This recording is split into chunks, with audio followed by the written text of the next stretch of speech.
Up everybody, it's your boy DuelingKing bringing you guys a Call of Duty World War II gameplay on Operation Breakout on War Mode. If you guys enjoy the video, be sure to drop a like and subscribe if you're new to the channel. Basically what I've got here is a gameplay that I just got last night, and I wouldn't quite say this is a good gameplay. I think I finished with like 2,800 points and like 13 kills. Nothing too crazy, nothing to write home about basically. But what I wanted to talk about is I picked up the DLC last night, the Resistance DLC. It was $14.99. I was very happy with my purchase, as I'm using right here. This is unrelated to me picking up the DLC. I am using the VOLK. I'm not 100% sure what that variant is, but I, funnily enough, got it out of a supply drop a couple of weeks ago. Actually, it may have been a couple of days ago, now that I think about it. It was probably a couple of days ago. And in case anybody, I know most people who I've talked to on here would know that this gun is probably the best gun in the entire game as far as completely across the board. The VOLK is so good. It has the best range, magazine capacity. It probably has honestly the best fire rate across the board. It has probably, maybe it's not the best at any one thing. It's sort of a jack of all trades but a master of none, if that's a term that I can coin to describe the VOLK best. Is it something that can be used in a multitude of different ways. Like right here, it's so easy to just go into a place real quick, fast, flank around, and right there we took the first objective with really no issues. It's a super overpowered gun, but basically I'm just kind of getting taken away from the gameplay a little bit, or from the commentary a little bit. The main thing I wanted to talk about was the DLC that I got and how everyone feels about the Shamrock and Awe DLC that was released. To me, I feel like it was sort of a surprise DLC. I don't know if it was announced beforehand. I didn't know that they were bringing out a DLC for St. Patrick's Day. I'm very excited about that though, and obviously I'm excited for this year in general for Call of Duty. I was going to ask everybody, maybe if you'd like, comment down below what you're most excited about for Call of Duty this year, as in, are you excited about the new DLCs? Are you excited about the fact that they are bringing out a pretty consistent basis of DLC, or how do you feel about the new guns? I know that there were some new guns released with this DLC as well, so it sort of, to me, it feels like they're trying to do a better job with World War II.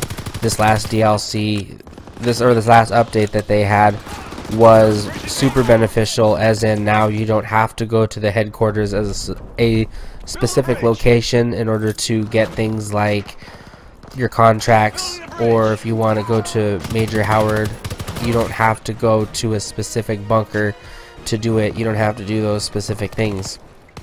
You can now just do it right from your multiplayer menu, and so I feel like that sort of, if you want to go there and do things in the headquarters, you can, but you don't have to. If you'd rather get into a lobby and stay in the lobby and not have to go to the headquarters to do things, because loading into the headquarters sometimes takes time, and I think you only have like a minute sometimes in between matches, or like 40 seconds or something, to go to the headquarters and get your business done. So the new updates seem to be nice. Like I said, the gun situation, I feel like, I was talking to my nephew, Black Dog Zombie. You guys, this isn't a plug, but you guys should go follow his channel. He uploads a lot of 7 Days to Die. I know he was uploading some Uncharted stuff.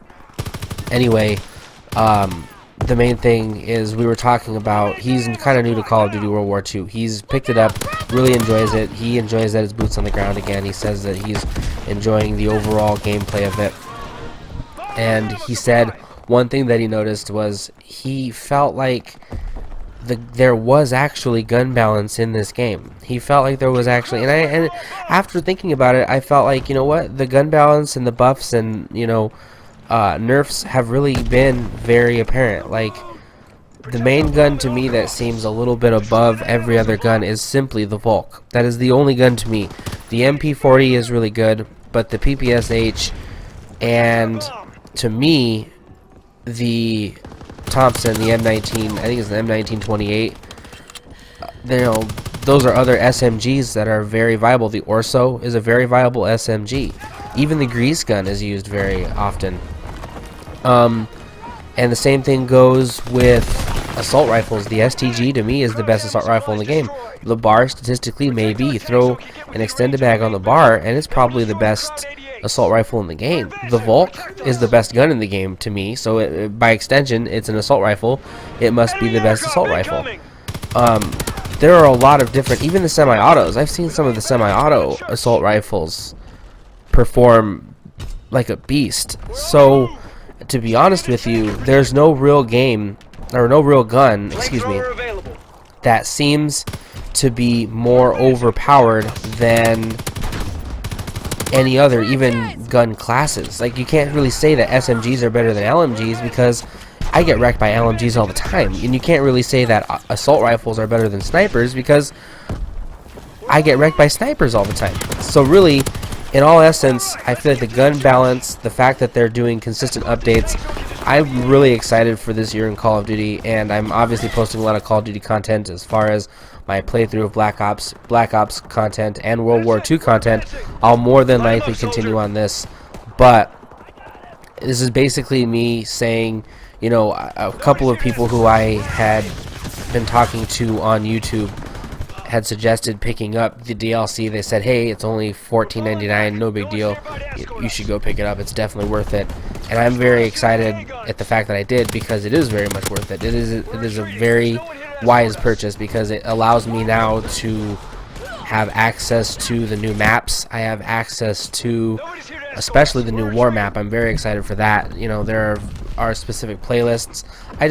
To be honest with you, Call of Duty got a lot of flack for the mistakes that it made, but to be completely honest with you, I just feel like it no longer makes sense to hate on Call of Duty. Like, it almost feels like the people who are hating on Call of Duty are more or less just trolling, not so much making a viable argument. I mean, they're releasing more maps, they are doing things. If you know, unfortunately, yeah, if you did buy the season pass, that is what really gives you the ability to have all of these extended, you know, gameplay options. But to be honest with you, did any of us 4 years ago, I remember talking to a lot of my gaming buddies 4 years ago. I remember this 4 or 5 years ago. I talked to them and said, do you think in, you know, 4 or 5 years, in the coming years, video games will remain at $60? And they said, I doubt it very seriously. And the base price for a video game is $60, but including DLC and things like that, the prices are more. So it's not really super surprising to me that we aren't